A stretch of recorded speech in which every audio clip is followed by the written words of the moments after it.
Siapa Balawi? Ya orang yang terverifikasi sebagai orang mulai abad ke-9 Hijriah. Itu sudah banyak kitabnya itu. Mulai abad 9 mereka menulis kitab, bukan hanya menulis kitab tentang tasawuf yang ajaran-ajaran mereka yang seperti sekarang ini, yang sering dibicarakan oleh penceramah-penceramah mereka, itu sudah ada di abad 9. Dalam kitab Al-Burqa Al-Musyiqa tentang mimpi-mimpi, doktrin-doktrin untuk mengambil otoritas Hadramaut, itu juga dengan apa yang mereka lakukan hari ini. Kemudian di abad 9 juga mereka membangun makam-makam yang diatribusikan sebagai leluhurnya itu, yang orangnya nggak ada itu. Bikin makamnya Ahmad bin Isa, bikin makamnya Ubaid, bikin makamnya Alwi, bikin makamnya Muhammad, bikin makamnya Alwi II, bikin makamnya Ali Qosam, bikin makamnya Sohib Mirbat. Itu di abad 9 semua. Tidak ada itu di Mirbat, misalnya 653 Hijriah itu orang dimakamkan ada di Difar, di Mirbat. Itu tidak ada di dalam kitab. Kitab yang menjelaskan tentang orang-orang yang ada di Difar itu sudah ada. Al-Kamil fit Tarikh, Ibnu Athir sudah mencatat. Imam Al-Qala'i yang hidup semasa dengan Sohib Mirbat. Tapi Sohib Mirbat itu yang katanya guru dari Imam Qala'i tidak disebutkan, tetapi Imam Al-Qala'i disebutkan. Di dalam Al-Kamil fit Tarikh disebutkan, di dalam kitab As-Suluk fi Tabaqatil Ulama wal Muluk disebutkan. Dia sebagai pembawa madzhab Syafi'i di Mirbat itu Imam Al-Qala'i itu disebutkan. Dan tidak disebutkan dia punya guru namanya Muhammad Sohib Mirbat. Jadi apa-apa yang sudah tulis dalam mereka, dalam kitab-kitab mereka, maksudnya itu tidak terverifikasi di dalam kitab-kitab sejarah yang ada di masa tokoh-tokoh yang mereka tulis sekarang ini. Faqih Muqaddam sebagai wali besar itu tidak ada. Faqih Muqaddam itu 650 meninggal. Itu kitab yang ada di dalam tahun setengah masih belum ada, mau jalan 3 tahun ini ya, masih belum ada tanda-tanda akan selesai. Karena kelompok si Imad ini masih ngorek-ngorek perkara-perkara yang dulu tidak pernah jadi masalah, kemudian sekarang dipermasalahkan. Nah, ijma' mukminin zurriyahnya Rasulullah itu masih ada. Itu ijma' mukminin. Kemudian ijma'nya Ahlussunnah wal Jamaah malah dikatakan, kalau kata siapa itu Syekh Ali Jum'ah, ini ijma', maksudnya ijma'ul mukminin. Ba'alwi itu sah sebagai keturunannya Rasulullah Shallallahu Alaihi Wasallam. Negara Yaman, Hadramaut khususnya, itu banyak disebutkan tokoh-tokoh di situ, ulama, nggak ada yang bernama Faqih Muqaddam itu.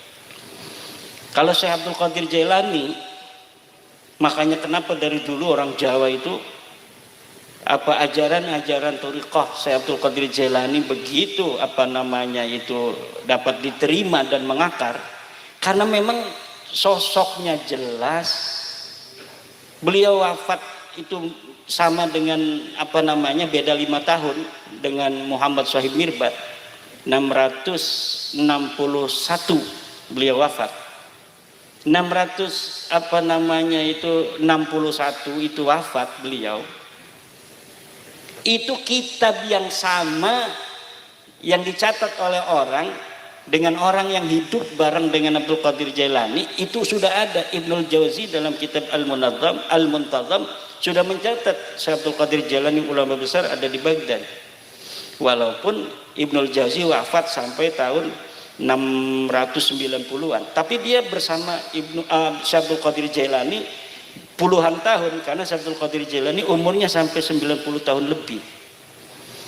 Jadi sekarang ini ada upaya pula untuk mendegradasi kepangkatan wilayah kewalian dari Syekh Abdul Qadir Jailani.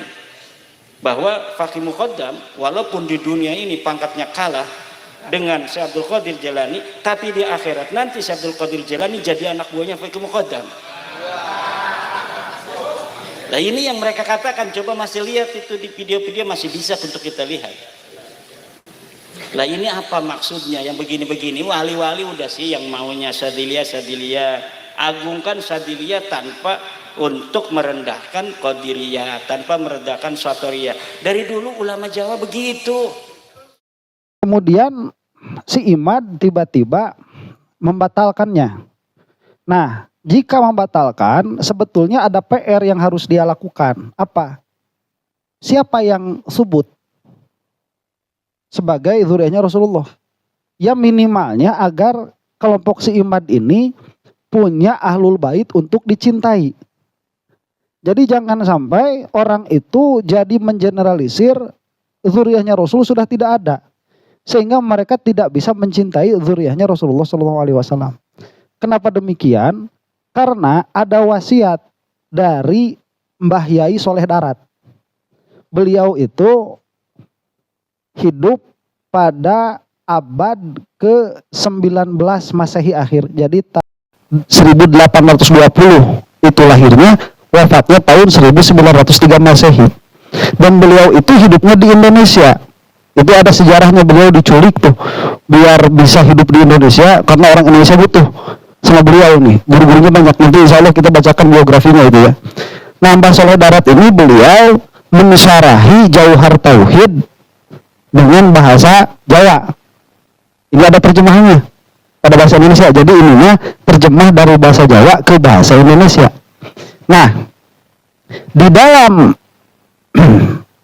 bait nomor 3 dan 4, fa arsyadal khalqa lidinil haqqi thumma bisayfihi wa hadihi lil haqqi Muhammadunil aqib li rusli rabbih wa alihi wa sahbihi wa hizbihi. Ini kan tentang sholawat kepada Rasulullah SAW. Beliau itu memberi wasiat agar kita itu mencintai ahlul bait.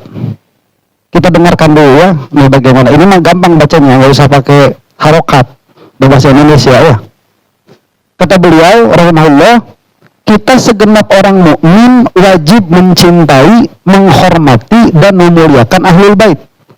Walaupun secara lahir mereka melakukan kemaksiatan.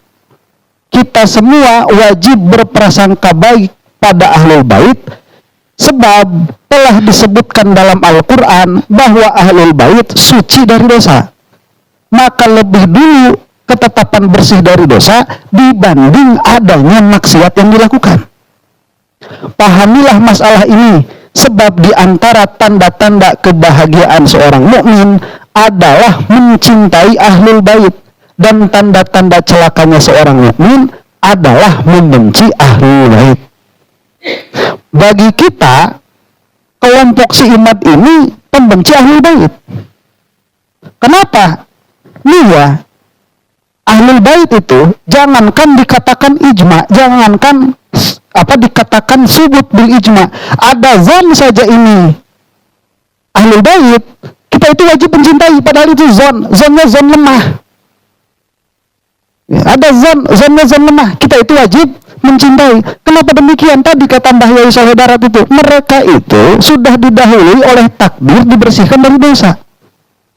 Mau gimana kalau mereka itu mau disiksa, tidak akan diberi darahnya Rasulullah SAW, tidak akan diberi kemuliaan menjadi itrahnya Rasulullah SAW.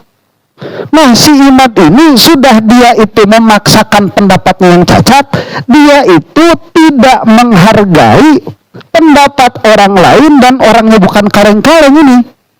Di antaranya Syekh Ali Jum'ah, kemudian Ibnu Hajar Al-Haytami, Syekh Nawawi Al-Bantani, kemudian yang baru-baru kemarin itu yang kita masih tahu adanya Mbah Gurus Kumpul. Mereka itu mengisbat semua kepada klan Ba'lawi sebagai gurunya Rasulullah SAW. Dan kita itu wajib mencintai mereka, hatta kalau mereka pun ahli maksiat. Jadi di antara motif si Imad menyelidiki nasab, ya itu udah kayak apa aja tuh. Motif saya menyelidiki nasab karena saya melihat banyak orang-orang yang mengaku zuriyahnya Rasulullah, tapi akhlaknya tidak seperti Rasulullah. Ya terus apa? Memang kenapa? Ini di sini disebutin kata siapa bahwa soleh barat kita semua wajib berprasangka baik, pada ahlul bait, walaupun secara lahir mereka melakukan kemaksiatan. Nanti ada disebutkan tuh, karena bisa jadi sebelum wafat mereka taubat dan taubatnya taubatan nasuha diterima oleh Allah Subhanahu wa taala. Jadi nggak ada merasa ini lebih tinggi tarikatnya, kita tarikatnya Naqsabandiyah Khalidiyah lebih hebat daripada Naqsabandiyah biasa misalnya. Nggak ada yang begitu. Masing-masing aja ma'rifat billah, menuju Allah dengan cara masing-masing, dengan saling harga menghargai, hormat menghormati. Tetapi sekarang muncul dalam otoritas hegemoni tasawuf Syaikhul Qadir Jilani yang disebut dengan Sultanul Auliya al-Ashhab ya, Al-Bazul Ashhab, Raja Wali Hitam, rajanya para wali, itu kemudian didegradasi oleh dia bahwa nanti di akhirat pangkatnya kalah karena Faqih Muqaddam wali mastur di dunia. Kalau Faqih Muqaddam wali mastur di dunia, lu tahu dari mana? Lah wali mastur itu nanti sampai akhirat, bos. Ini wali mastur nih. Nih, wali mastur itu bukan orang bisa hari ini mengatakan dia wali mastur. Kalau ada orang mengatakan dia wali mastur, berarti dia tidak mastur. Mastur ini begini nih, kita di dunia ini punya tukang kebon, kelihatannya hina dina, sholat aja kagak pernah kelihatan. Jangan betul-betul kamu itu orangnya berarti. Pas nanti kita sama-sama ada di akhirat, ternyata dia begitu dimuliakan oleh Allah. Itu namanya wali mastur.